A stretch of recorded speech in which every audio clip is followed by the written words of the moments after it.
ये थोड़ा सा तर्जुमे आप लोग देख के जाएं। 6 कलिमे आप लोगों को आने चाहिए। अच्छा, हदीस की जो कुतुब हैं, सात सित्ता हैं, कुतुब अरबा हैं, इसको जरा देख के जाएं। इसके अलावा जो है खुलफाए राशिदीन का पीरियड जो है कौन कौन सा रहा है, इसको जरा देख के जाएं। अच्छा, खवात जो लेडीज हैं, गर्ल्स हैं, उनके लिए मैं ये चाहूंगा कि आप लोग जरूर जो है ना, ऐसी मुस्लिम खवातीन जिन्होंने पार्टिसिपेट किया है जंगों में, मतलब सलमा का नाम है, हजरत सलमा का नाम है शोदा में, इसी तरीके से बीबी खदीजा का नाम है जिन्होंने कंट्रीब्यूट किया है उस माशरे में, उस फलाई रियासत के क़याम में, जिनका कंट्रीब्यूशन है। हजरत आयशा है, हजरत उम्मे कुलसुम है, हजरत फातिमा है, हजरत जैनब है। ऐसे किरदार जिन्होंने कंट्रीब्यूट किया है उनके नाम आपको पता होने चाहिए, जिनका किसी न किसी तरीके से कहीं किसी हवाले से उनका कंट्रीब्यूशन है मदीने की रियासत में, किसी का एजुकेशन में, किसी का वॉर में, किसी का इकोनॉमी के से रिलेटेड, किसी का बिजनेस से रिलेटेड एक्टिविटीज में। तो ये चीजें आप लोगों ने अच्छे तरीके से देखने हैं। दूसरा, गिलगित बल्तिस्तान में खवातीन के स्टेटस के पे आप पे क्वेश्चन किया जा सकता है कि वहां पर क्या स्टेटस है। दूसरा, ये जो वेव्स ऑफ फेमिनिज्म आई हैं कि अभी ये जो खवातीन मार्च जो पाकिस्तान में शुरू हुई है, इस हवाले से आप लोगों से राय पूछी जा सकती है कि क्या ये ठीक है, ठीक नहीं है। तो इस हवाले से भी देख लें। गिलगित बल्तिस्तान की कुछ खवातीन के नाम आपको याद होने चाहिए जिनका कंट्रीब्यूशन है, या जो जिन्होंने इस माशरे में रहकर इन्हीं हार्डशिप्स को बियर करके आगे बढ़ के वो एक रोल मॉडल बनी है। तो उसमें अभी आपको पता है कि डिप्टी सेक्रेटरी क्या स्पीकर सादिया दानिश का नाम है, इसी तरह सूर्या जमान है, कुलसुम बीबी हैं गिलगित बल्तिस्तान की। अच्छा, और भी बहुत सारी खवातीन हैं जिनको पॉलिटिकल जो फिगर्स हैं उनके पता होने चाहिए। समीना बेग हैं जिन्होंने मुख्तलिफ जो है K2 और नांगा परबत जैसी चोटियां सर की हैं। अच्छा, ऐसी खवातीन जिनका कंट्रीब्यूशन किसी भी सतह पर है, शाहिदा मैडम, मैडम शाहिदा हैं जिनका एजुकेशन सेक्टर पे बहुत काम है। तो बहरहाल जो जो फिगर्स हैं जिन्होंने कुछ खवातीन के नाम आपसे पूछे जा सकते हैं कि नाम बताएं गिलगित बल्तिस्तान में खवातीन का क्या कंट्रीब्यूशन है और कौन कौन सी खवातीन है। अच्छा, फिर आपकी फेवरेट पर्सनैलिटी कौन है, इस तरह के क्वेश्चन भी पूछे जाते हैं। तो फेवरेट पर्सनैलिटी में भी कोशिश करें कि कोई ऐसा जिंदा शख्सियत का नाम बता दें तो बेहतर होगा, जिनका कोई कंट्रीब्यूशन है मौजूदा दौर में। तो वो भी आप जरा देख लें, उनकी प्रोफाइल पढ़ के जाएं। अच्छा, बाज़ औक़ात इंटरव्यू में बाज पूछते हैं कि अल्लामा इकबाल का कोई शेर आपको याद हो, या आपके फेवरेट शायर कौन है उसका कोई शेर सुना दें। तो अल्लामा इकबाल का कोई शेर आपको वतनियत से रिलेटेड होना चाहिए, इस्लाम से रिलेटेड है, ठीक है। तो ये आपने जरा इन एरियाज को भी देख के जाना है। अच्छा, ये तो चीजें हो गई। बाकी टोकन क्वेश्चन तो मैंने आप लोगों को बता दिए हैं। गिलगित बल्तिस्तान से रिलेटेड ज्यादा क्वेश्चंस आप लोगों से होंगे कि जहाँ जिन इलाके से आपका ताल्लुक है उसको अच्छे तरीके से गो थ्रू, क्योंकि अगर आप उन्होंने इंटरव्यू लेने यहीं आना है तो हो सकता है कि वो 1-2 दिन पहले आके घूमे फिरें भी। तो उनको जब ब्रीफ किया जाएगा यहाँ के मौसम, यहाँ के कल्चर, यहाँ के हवाले से उनको पता भी चल जाएगा, या पहले आ चुके हैं। तो यहाँ पे बाज़ औक़ात ये होता है कि वो सेक्रेटरी रिटायर होते हैं, वो किसी कैपेसिटी में यहाँ रहे हों, तो उनको कुछ न कुछ इन्फॉर्मेशन तो होती ही है। तो बहरहाल आपको अपने इलाके से रिलेटेड फुली अवेयर होना चाहिए। किसी हवाले से भी कोई जोग्राफिया के हवाले से क्वेश्चन करें, यहाँ के पॉलिटिक्स के हवाले से, यहाँ पर सेक्टेरियनिज्म से रिलेटेड कोई क्वेश्चन करते हैं यहाँ पे। अच्छा, एक दफा मुझसे भी एक क्वेश्चन जो पूछा था मैं कि गिलगित बल्तिस्तान में सेक्टेरियनिज्म का हल क्या है, सोल्यूशन क्या है, ठीक है, और इसकी क्या वजूहात हैं, इसका सोल्यूशन क्या है आपके ख्याल में। तो देखें, उस आप लोगों को मेरी आवाज आ रही है क्लियर, सारी क्लियर आवाज आ रही है आप लोगों को? ओके। अच्छा, मैं जी भी कम्पिटेटिव में एक क्वेश्चन किया था कि गिलगित बल्तिस्तान में फिरकवारियत क्यों है और इसकी बुनियादी वजूहात क्या है, और इसके लिए आप क्या हल सजेस्ट करते हैं। तो उस वक्त मेरा आंसर जो है, मैं क्योंकि ये एरिया देख के गया था, और मेरा आंसर ये था कि उस वक्त फैक्ट्स फिगर्स पे मैंने बात की थी कि देखें चिलास में फिरकवारियत नहीं है क्योंकि एक ही स्कूल ऑफ थॉट के लोग हैं। अच्छा, हुंजा नगर में फिरकवारियत का इस तरह का एलिमेंट इसलिए नहीं है कि शिया और इस्माइली एक ही ऑफ शूट हैं, तो लिहाजा वहाँ पर भी फिर क्वारियत नहीं है। गिज़र में इस्माइली और सुन्नी है, वहाँ पर भी कोई इस तरह का कोई वो नहीं है। बल्तिस्तान में मेजॉरिटी 98% या 90% जो है लतशी हैं, तो वहाँ पर भी ज्योग्राफिकली जिस यानी बल्तिस्तान रीजन में भी यहाँ पर भी फिर क्वारियत नहीं है। फिर क्वारियत सिर्फ गिलगित का जो 4 किलोमीटर का एरिया है पीछे बस स्टेशन से नलाई मार्केट तक, 4 से 6 किलोमीटर का, सिर्फ इस एरिया में है, जहां पर देखें कि एक जो रेशो है शिया सुन्नी का, जो सेक्टेरियनिज्म काज करने की का जो एरिया है, यहाँ पर 50-60 का या 40-60 का रेशो में है। तो यहाँ पर मैंने ये कहा था क्योंकि ये गिलगित बल्तिस्तान स्ट्रेटेजिकली इम्पोर्टेंट है, तो यहाँ पर फॉरेन एलिमेंट्स हैं जो यहाँ पर डिस्प्यूटेड एरिया रहा है, तो लिहाजा यहाँ पर इस तरह का माहौल क्रिएट करते हैं जिससे सीपेक को सबोटेज करते हैं, यहाँ के अमन को सबोटेज करते हैं और यहाँ के लोगों के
स्टूडेंट्स भी पढ़ती है, आप बोर्ड को देखते हुए भी लिख रहे हैं और आप साथ में स्टूडेंट्स को भी देख रहे होते हैं। लेकिन अगर आप मुकम्मल तौर पर बोर्ड की तरफ होते हैं तो आपके पीछे स्टूडेंट्स क्या एक्टिविटीज कर रहे होते हैं, खेल कूद में मसरूफ होते हैं, उनकी अटेंशन नहीं होती है, इन चीज़ों को आपको पता नहीं चलता है।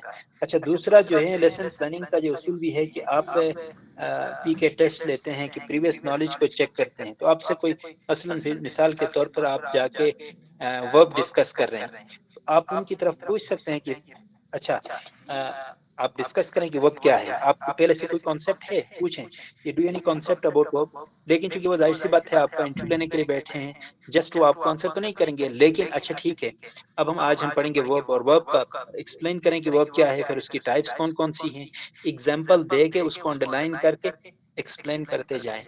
अच्छा, तो मेरा कहने का मतलब ये है कि आपने प्रॉपरली जो है क्लास, जिस तरह से आप क्लास में लेते हैं उसी तरह सीधे खड़े होके बोर्ड की तरफ, मुकम्मल बोर्ड की तरफ ना हो जाएं, तिरछे खड़े होकर आपने क्लास लेनी है और लिखना है बोर्ड पे। और आपकी आपकी नज़र जो है वो स्टूडेंट्स पे भी होनी चाहिए जैसे सामने बैठे हुए, और उसके बाद आपकी नज़र जो है वो बोर्ड की तरफ भी होनी चाहिए। और जो टॉपिक आप तैयार करके जाते हैं उसको फुली तैयार करें। आपकी आवाज़ में एनर्जी नज़र आनी चाहिए, इतनी कम ना हो कि वो आपको कहें कि थोड़ा-सा ऊँचा बोलें, हमें आवाज़ नहीं आ रही है। बिल्कुल एक एनर्जेटिक वे में आपने अच्छी यानी टोन के साथ आपने, ठीक है, नज़र आनी चाहिए आपकी एनर्जी, और फिर रिफ्लेक्ट होना चाहिए आपका कॉन्फिडेंस और आपकी एनर्जी, और साथ-साथ फिर कंटेंट नॉलेज भी। तो कंटेंट नॉलेज चूँकि आप टीचर बनने जा रहे हैं तो लिहाज़ा आपको सब्जेक्ट का नॉलेज तो होना चाहिए। इसके साथ-साथ आपका कॉन्फिडेंस और आपकी कम्युनिकेशन स्किल्स और आपकी जो एनर्जी है वो वहाँ पर रिफ्लेक्ट होनी चाहिए। तो टॉपिक पे लेक्चर देंगे, फिर उसके बाद अगर वो कहते हैं कि आप इशारा करते हैं तो आप आके थैंक यू सर कह के आप बैठ जाएँ फिर से। और ये था आपको मैंने कि बोर्ड का यूज़ किस तरह करना है। अच्छा, इसके अलावा कोई सिचुएशन दे सकते हैं आपको कि मिसाल के तौर पर आपसे कहें कि भाई कोई ऐसा बच्चा है प्रॉब्लमेटिक है, वो पढ़ नहीं रहा है और वो विलिंग भी नहीं है पढ़ने के लिए, या मिसाल के तौर पर आप आज क्लास में जाते हैं, मैं आप लोगों से पूछता हूँ और अपना हैंड रेज कीजिएगा जो जो आंसर करना चाहते हैं। आप क्लास में जाते हैं तो बच्चे विलिंग नहीं है पढ़ने के लिए और कहते हैं कि सर आज हमें ना पढ़ाएं, आज हम पढ़ना नहीं चाहते, आज हम बोर हो गए, सुबह से क्लासेस ज़्यादा हुई हैं, या आपकी आखिरी क्लास है, सपोज मेरी इंग्लिश की क्लास थी, आखिरी क्लास है और उससे पहले 4-5 क्लासेस बच्चे ले चुके हैं, और आज मतलब फॉर एग्जांपल मुझे कहते हैं कि सर आज हम नहीं पढ़ना चाहते। तो इस सिचुएशन में आप क्या करेंगे, आप कैसे रिस्पॉन्ड करेंगे? ये वन बाय वन आप लोग आंसर कीजिएगा। जी हिरा, कैसे रिस्पॉन्ड करेंगे आप? हिरा, हिरा आप माइक ऑन करके आंसर कीजिएगा। अस्सलाम वालेकुम सर, आवाज़ आ रही है सर? वालेकुम अस्सलाम। जी जी जी, आपने सर क्वेश्चन माइक सुन लिया ऑन कर मेरा? लें, नेट का थोड़ा इशू है। ठीक है, माइक ऑन है जी जी, जी सर। बताएं। सर अगर बच्चे कहते हैं कि हम आज मैं विलिंग बच्चों नहीं की है, बात पे एक सबसे पहले एग्री करूंगी। सिचुएशन दे देते हैं ना। ठीक है, शाबाश। जी जी जी, मैंने सुन लिया है। मैं बच्चों की बात पे एग्री करूंगी कि मैं कहूंगी ठीक है आज हम नहीं पढ़ेंगे, लेकिन मैं उनको सबक से रिलेटेड कोई ऐसी स्टोरी सुनाऊंगी कि उसमें उनको इंटरेस्टिंग भी लगे और उनको सबक भी मिल जाए। ऐसी कोई स्टोरी सुनाऊंगी। ठीक है, वेरी गुड, वेरी गुड। ठीक है, गुलनार क्या कहेंगे, आप क्या करेंगे? ठीक हो गया, शाबाश। अभी हम उस पर डिस्कस करते हैं। गुलनार जी, हेलो, अस्सलाम वालेकुम how sir. Will you respond? Okay, वालेकुम अस्सलाम। आप कैसे रिस्पॉन्ड करेंगे इस तरह की सिचुएशन में कि आप बच्चे कहते हैं कि आज हम विलिंग नहीं है, आज हम नहीं पढ़ना चाहते मैडम, और आज हम थक गए हैं या हम बोर हो गए हैं, आज हम नहीं पढ़ना चाहते हैं, तो आप इस सिचुएशन को कैसे रिस्पॉन्ड करेंगे? जी सर, इस तरह की सिचुएशन मेरे साथ गुजरी है। मैं अपने क्लास में जब मैं गई लास्ट टाइम, तो बच्चे जो है उर्दू का पीरियड था, 8 पीरियड था, उर्दू की क्लास थी। तो उन्होंने कहा हम नहीं पढ़ना चाहते हैं, तो अब उर्दू अब लास्ट में पढ़े तो वो बोर भी हो गए थे दिन भर पढ़ के। तो मैंने उनसे कहा कि आज हम बयानबाजी का मुकाबला रखते हैं। तो मैंने ग्रुप शाबाश, ए वेरी गुड, बनाया और ग्रुप बी बनाया, उनके वेरी साथ गुड। मैंने बयानबाजी का मुकाबला रखा। तो मैंने उनको ठीक है, आज़ादी दी कि आप किसी भी जो है लफ्ज़ से शेर, आप बस आप शेर पढ़े, मुनासिब शेर, अच्छे अंदाज में ठीक आपका अंदाज देखा जाएगा और आपकी रवानी देखी जाएगी, उतार चढ़ाव वगैरह। इस ठीक तरह है, से मैंने उनका वेरी गुड। टाइम जो है वो कंज्यूम किया। ठीक हो गया, वेरी गुड, बहुत अच्छा, अच्छा है, वेरी गुड। तो दोनों ने अच्छा आंसर किया, बिल्कुल हीरा और गुलनार दोनों ने अच्छा किया। जी, अदनान कैसे रिस्पॉन्ड करेंगे आप इस तरह की सिचुएशन में, आप कैसे रिस्पॉन्ड करेंगे? हेलो अदनान, आप सुन रहे हैं? सहर, आप कैसे रिस्पॉन्ड करेंगे? सहर जी सर, मैं तो पहले कहूँगी अच्छा ठीक है, मैं इनकी बात पे एग्री करूँगी, लेकिन मैं उनको थोड़ा सा पढ़ा लूँगी, लेकिन और या कैसे? उसी से वो कोई विलिंग नहीं है? एक्टिविटी करा लूँगी, मतलब अच्छा, आप जिससे उनसे पूछ सकते हैं कि चलें आप क्या करना चाहते हैं, ठीक है हम नहीं पढ़ते हैं, लेकिन आप लोग क्या चाहते हैं ना, तो वो जाहिर सी बात है कुछ ना कुछ तो कहेंगे। मैं अपनी कोई कहानी बाद में शेयर करूंगा कि मैंने ताज़ा ताज़ा में इंग्लिश किया था, तो मैं किसी कॉलेज में गया, तो वहां पर एक बीकॉम के जो बच्चे थे, बड़े बड़े ना, तो लेकिन वो विलिंग नहीं थे, तो मैंने कैसे कोई 5-7 दिन तक इसी तरह का रहा। वो क्या रहा, वो सारी कहानी मैं आपको बाद में सुनाता हूँ। जी, आप मेरे ख्याल है अदनान रिस्पॉन्ड करना चाह रहे हैं, प्लीज। हाँ, अस्सलाम वालेकुम सर। जी जी, वालेकुम अस्सलाम जी सर। मेरी आवाज़ आ रही है? जी सर, जी सर। अच्छा अदनान, मैं चूंकि आपको पहचान लिया, तो मैं चाह रहा हूँ कि सिचुएशन चेंज कर लूँ, आप कॉन्फिडेंट भी हैं। अगर आप क्लास में जाते हैं और क्लास के पीछे जो है ना कुछ बैक बेंचर्स हैं, प्रॉब्लमेटिक हैं, आप जरा माइक थोड़ा ऑफ कर लेना, जब मैं क्वेश्चन करूंगा उसके बाद ऑन करूँ, क्योंकि मैं प्रॉब्लम कर रहा अच्छा, मैं सर असल में वो हूँ। उस आप बोलें सर, बोलें, मैं करता हूँ मीनवाइल। जी जी, तो मैं मुझसे ये कह ज़रा रहा था कि कुछ जी, जी, जी। जी जी, जी, ये माइक ओके। तो अदनान, सिचुएशन ये है कि आप क्लास में दाखिल होते हैं, लेक्चर स्टार्ट करते हैं, तो कुछ बैक बेंचर्स हैं जो प्रॉब्लम क्रिएट कर रहे हैं, जो आपको पढ़ाने नहीं दे रहे हैं, या कुछ दूसरे बच्चों के साथ छेड़छाड़ कर रहे हैं, उनको डिस्टर्ब कर रहे हैं।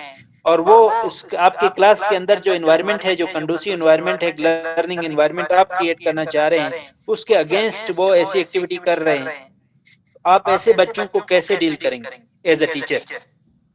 अदनान, अब माइक ऑन करें प्लीज। अच्छा, उनको सबसे पहले सर, उनको उन बच्चों को कोशिश ये होगी कि मेरी जो प्रोग्रामेटी है उनके उन तक रीच की ना, उसको पहले अगर वो कंटिन्यूअसली कर रहे हैं, अगर मैं मतलब फर्स्ट टाइम पढ़ा रहा हूँ, तो पहले पहले दिन तो मेरी उनके साथ जो इंटरेक्शन होगी वो थोड़ी सी ऐसी होगी कि जैसे मैं उनको करीब रखूंगा, या उन आई आई आई आई कांटेक्ट है वो मेरा उनके साथ जो है ना वो बड़ा मतलब ठीक है, कंटिन्यूअसली आई आई कांटेक्ट होगा। और दूसरा तीसरा ये कि मैं उनको क्वेश्चनिंग में एंगेज रखूंगा, यानी कि उनका उनके हवाले से, उनके इंटरेस्ट के हवाले से, या दूसरी कोई एक्टिविटी में मतलब अपने जो लेसन के अलावा कोई एक्टिविटी है उनमें उनको एंगेज करूँगा। और तीसरा ये है कि फिर उनको क्लास के एंड में अगर वो उनकी जो नॉइज़ी जो वो है उस वो कंटिन्यू रहती है, तो फिर क्लास के एंड में उनके साथ जो है ना वो कोशिश करूँगा कि उनसे पूछूँ, उनकी जो डिस्ट्रैक्शंस की वजह हैं वजूहात मालूम करने की कोशिश करूँगा। फिर एंड में बहुत अगर नहीं अच्छा। होता है तो फिर मैं उनकी जो है ना वो एक्स्ट्रा टाइम में इंडिविजुअल भी उनसे बात करूँगा, और उसके अलावा साथ-साथ उनके पेरेंट्स को एंगेज करने की कोशिश करूँगा, या वेरी स्कूल गुड। के जो एडमिनिस्ट्रेशन है उनको इन्वॉल्व करेंगे। बहुत अच्छा। अच्छा, इसमें एक चीज जो मुझे बहुत अच्छा लगा कि आपने स्टेप वाइज जो आंसर किया। एक चीज जो मुझे लगी कि इनको डिस्पर्स भी करें। ऐसे बच्चे मिल के बैठते हैं और मिल के इस तरह की एक्टिविटीज करते हैं। अगर किसी को एक साइड पे बिठा दें, किसी को दूसरे, किसी को सामने, किसी को एक कोने में, तो इनको डिस्पर्स करने से भी जो है उनकी जो शरारतें होती हैं वो उसको उसमें कमी आ सकती है। बाकी आपने जो स्टेप बताए बहुत अच्छे, बहुत अच्छा। जी सर। शाबाश। अच्छा, ये रीमा माइक ऑफ करें सर अपना। Okay sir. अच्छा, ये सोनू पूरा नाम क्या है बच्चे आपने जो हाथ खड़ा किया हुआ है? अच्छा, आपके लिए सिचुएशन है, आपके लिए सिचुएशन ये है कि आपकी क्लास में कुछ ऐसे बच्चे हैं जो आप होमवर्क देते हैं तो वो होमवर्क करते नहीं हैं, इस तरह के हैबिचुअल हैं और रोजाना आप काम देते हैं कोई ना कोई बहाना करके आ जाते हैं। आप ऐसे बच्चे को कैसे डील करेंगे? जी। सर होमवर्क जो बच्चे नहीं करते, I usually see this situation in my classroom. तो फर्स्ट ऑफ ऑल मेरी कोशिश होती है कि मैं पेरेंट्स के साथ कम्युनिकेट करूं, पेरेंट्स के साथ मैं इन कम्युनिकेशन रहूं, ताकि पेरेंट्स भी घर में थोड़ा सा बच्चों को हेल्प आउट करें, बैग निकालने में थोड़ा सा होमवर्क देखें, उनको घर में थोड़ा सा असिस्ट करें। तो सबसे ज़्यादा मेरी कम्युनिकेशन पेरेंट्स के साथ होती है। मैंने व्हाट्सएप ग्रुप्स बनाए हुए हैं हर क्लास के अपने। पेरेंट्स के साथ कम्युनिकेशन के अलावा भी कोई ऐसी सिचुएशन होती है, ऐसा बच्चा होता है, तो मेरी कोशिश होती है कि ऑफ टाइमिंग के बाद या फिर ड्यूरिंग क्लास में उन बच्चों के लिए थोड़ा सा टाइम निकाल लेती हूँ, जिसमें क्लास में थोड़ा सा काम उनका डन कराती हूँ। उसके अलावा भी अगर बहुत ज़्यादा कोई डीड बच्चा है तो उसको एज अ थोड़ी सी नेगेटिव रीइंफोर्समेंट भी मैं दे देती हूँ। अगर आज किस बच्चा तरह काम की? नहीं करके आया है तो अगले दिन बच्चा वो काम 2 दफ़ा करेगा या 3 दफ़ा करेगा, तो उससे बचने के लिए फिर बच्चे टाइम पे कर लेते हैं काम। ठीक हो गया। अज़ीमा, आप माइक ऑन कीजिएगा। अच्छा, ये बताएं कि अगर आप किसी क्लास को पढ़ाते हैं वहां पर कोई ऐसा हैबिचुअल बच्चा है जो एब्सेंट रहता है हर दूसरे दिन तीसरे दिन, आप ऐसे बच्चे को कैसे डील करेंगे? अस्सलाम वालेकुम सर। जी वालेकुम अस्सलाम। अ, हाँ जी।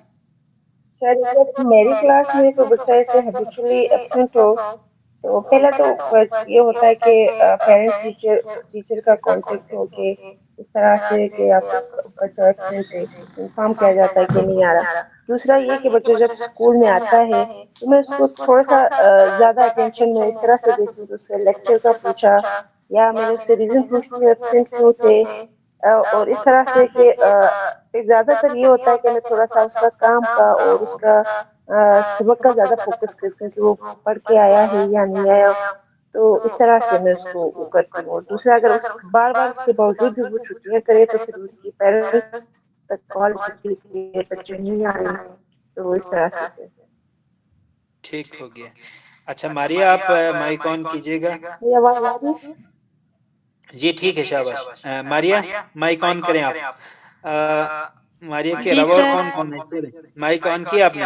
अच्छा, आपके लिए सिचुएशन ये है कि आप एक सब्जेक्ट पढ़ाती थी और आपने एक मिड टर्म एग्जाम लिया, उसमें कोई बच्चा किसी के मार्क्स कम आते हैं, उसके पेरेंट्स एग्रेसिव होके आपके पास आते हैं ना, जैसे पेरेंट्स आते हैं बड़े इमोशनल होके, एग्रेसिव होके कि भाई इसका रिजल्ट खराब रहा है, इस तरह के पेरेंट्स को आप एज ए सब्जेक्ट इंचार्ज आप कैसे डील करेंगे?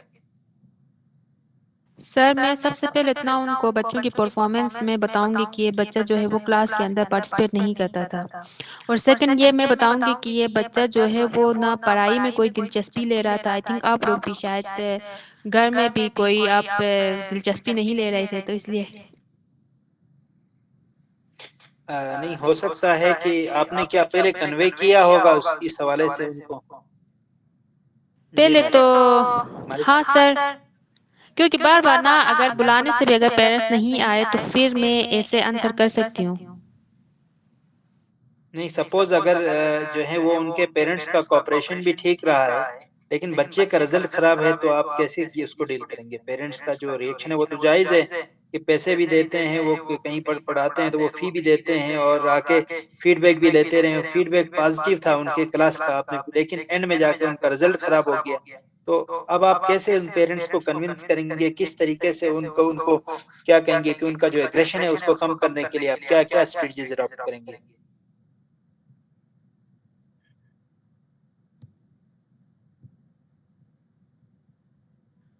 मारिया, और कोई आंसर करना चाह रहे हैं? जमीला? जमीला माइक ऑन करें बेटा।